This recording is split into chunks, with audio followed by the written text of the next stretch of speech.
And I think we can all look back at our life at some point, and we have to understand the reason that that adversity happened in our life and the lessons that we learned because of it. We all grow because of the efforts and the struggles that we go through. Confusion and frustration are absolutely critical for success. You can't succeed unless you push through some of the garbage that's in your life, okay, and things that happen. And there's so many incidences where you see teams and organizations have a sense of adversity and they managed it this time. Now, does that mean they don't get frustrated? No. Does that mean they don't get angry? No. Does that not mean that they aren't worried and scared? No. Listen, let me tell you, every elite athlete I've ever worked with has fears, doubts, and insecurities. Okay. They're just like us. But the difference is when adversity hits, they get better and better at dealing with why it happens. But here's the deal. In the heat of the moment, I don't want you chasing the why. I don't want you chasing the what could happen. I don't want you chasing any of that. I want you to ask yourself, what is happening and what can I do about it? Now, here's the deal. We're going to talk a little bit about the 5 reasons as to why adversity happens, okay? Why struggle happens. And I'm going to talk about those, but in the heat of the moment, I don't want you going there. This is just to give you an understanding as why it happens, okay? So adversity happens, struggle happens, poor play happens because of one of 5 factors. Number 1, poor preparation. You're not prepared. Okay. You weren't prepared for the moment. You weren't prepared. You didn't practice that thing. So for instance, how many times have you seen in the football game, somebody comes out or a quarterback gets hurt and they bring in the backup and that backup quarterback plays great for a period of time. And it actually causes a lot of defensive problems. And the reason is they weren't prepared for that quarterback to come into the game. They didn't spend a lot of reps on it. I see golfers do that a lot. They're chasing something wrong in their swing.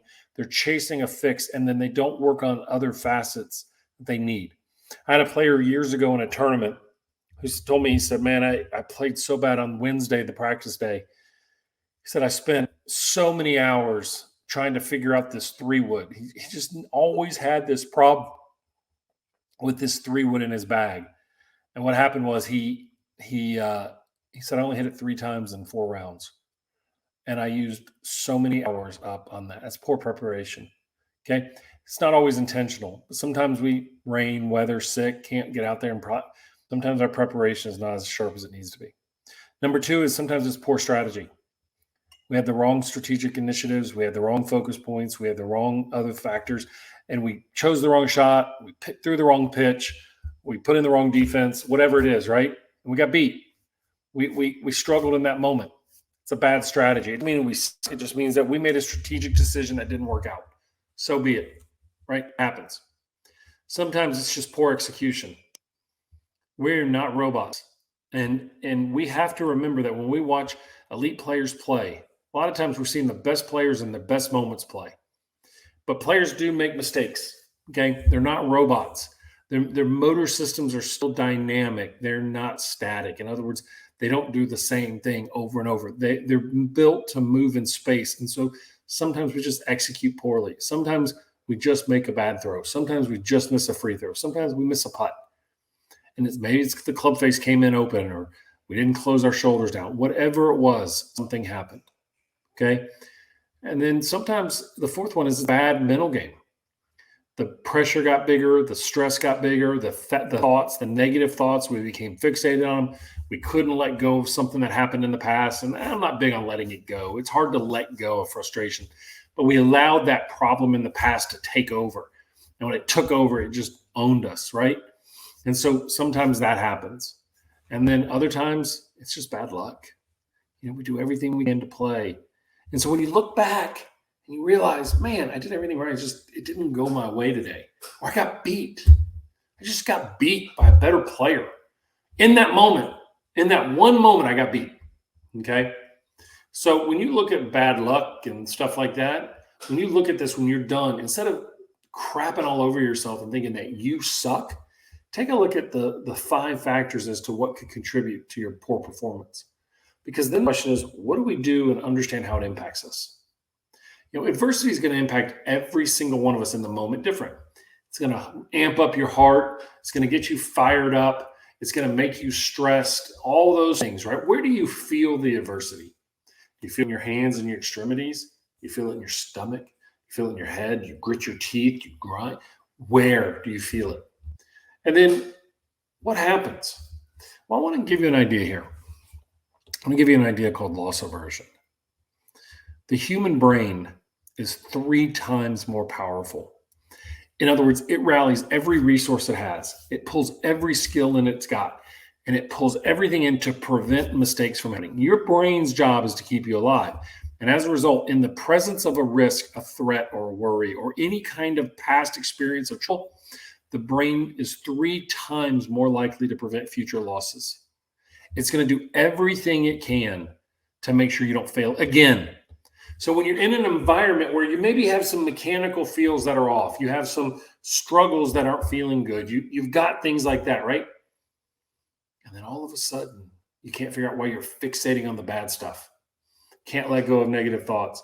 You hear more voices in the stands. You're seeing consequences that are worse. You're worried. You get a bad call. Feel like everybody's against you. It's because the brain is fixating on all the trouble out there to tell you to stop, to prevent it, to protect against it.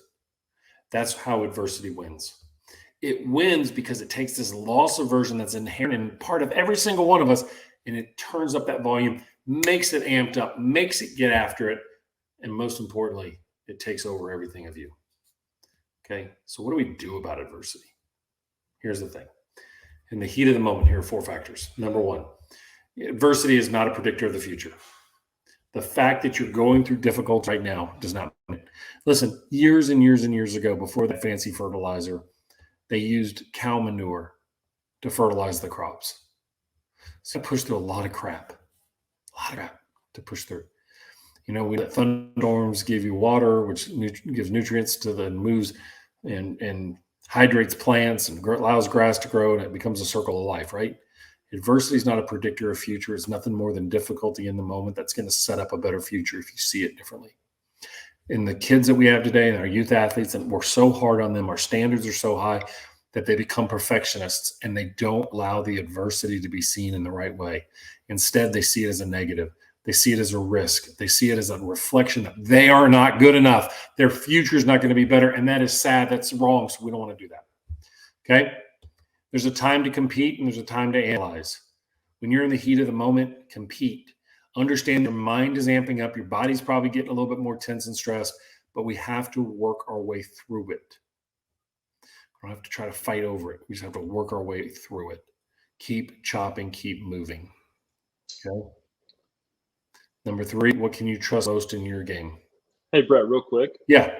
Since we're on the subject of competition, you put out that tweet today about competing and how it got a lot of attention, but how athletes these days, they've kind of lost the competitive edge and well, that's what we're talking about here with adversity, right?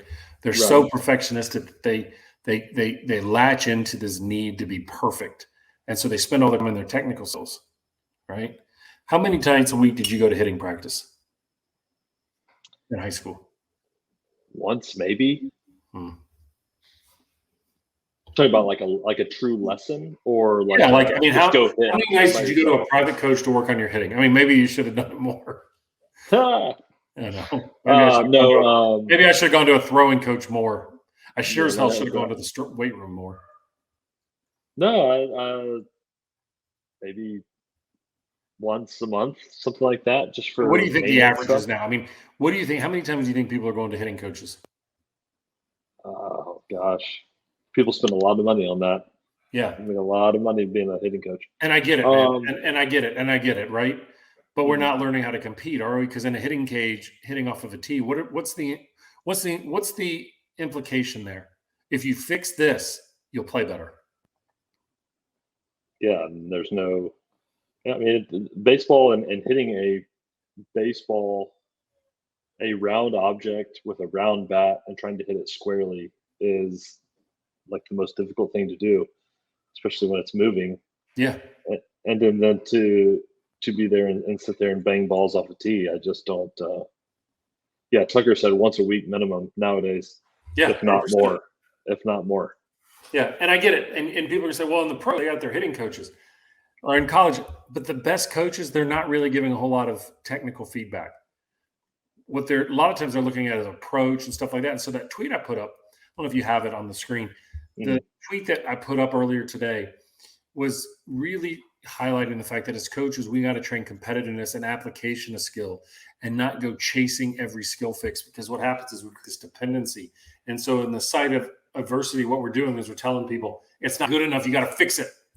100% you got to fix it right now. Okay. You got to fix it. And so the problem is that we need to coach them and say, look, what you got is what you got. We're going to work on small improvements, but we got to work on competing with what you have.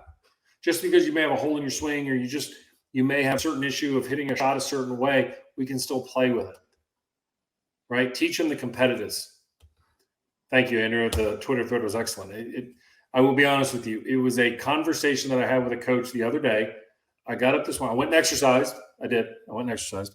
So maybe I was on an endorphin high with a little adrenaline, and I came in and I fired that off, and I was like, okay, that's going to piss some people off, because I wasn't trying to attack coaches. I was trying to say is coaches coach players on the competitive side of the game, and it's going to make them better. It will, because adversity is not saying there's something wrong. Adversity is asking you to improve the way you face it and trust the tools that you have. When your mind is racing, the last thing you need to be doing is trying to put in plan something that you learned 3 days ago in a hitting clinic or a golf clinic or a shooting clinic. Instead, compete against it. Compete. Adversity. We got to look at it. Competition. We got to become better competitors. We got to ask ourselves what we can trust in the moment. What is it about my game that I trust the most? Okay. Listen, if I'm going to go to a chicken finger restaurant, I'm not going to order the salmon. More than likely, it's just an afterthought. You go in there and you ask them, what's the best thing on your menu? What do you guys spend the most time on? And I'm starving. That's what I'm going to eat. Okay. So you've got to understand, in the biggest moments, your mind is racing, you're amplified up, everything there. What can you trust the most in your game? All right. And then work to build momentum through adversity. One step is all it takes to create momentum. One step forward. Keep pushing through. Keep pushing through. You can't get over bad feelings. You can't get over frustration. You can't get over a bad shot, a bad inning. You just have to push through. You have to think about it like you're just pushing through the mud and you're carrying that stress with you, but you're continuing to move forward. Don't stop. I can remember a couple years ago in a World Series game, and I want to say it may have been Roy Halladay. Was the late Roy Halladay. He was pitching in a game in the World Series, first game of the World Series. It may have been somebody else. And he gave up 5 runs in the first inning after pretty much dominating through the championship series and the divisional series. And it was like, ooh, he doesn't have it. He pitched 7 innings that night and gave up 5 total runs. That was huge for his bullpen staff and the team to realize, I may have sucked, I may have gotten beat, but no big deal. We're just going to continue to keep fighting. If you got questions on adversity, make sure you hit us up. Adversity is critical. At the end of tonight's segment, where we're getting near the end, we're going to have a couple questions. We get near the end, then what we're going to do is we're going to talk about how to develop your first aid kit, which is so critical. So we'll be right back.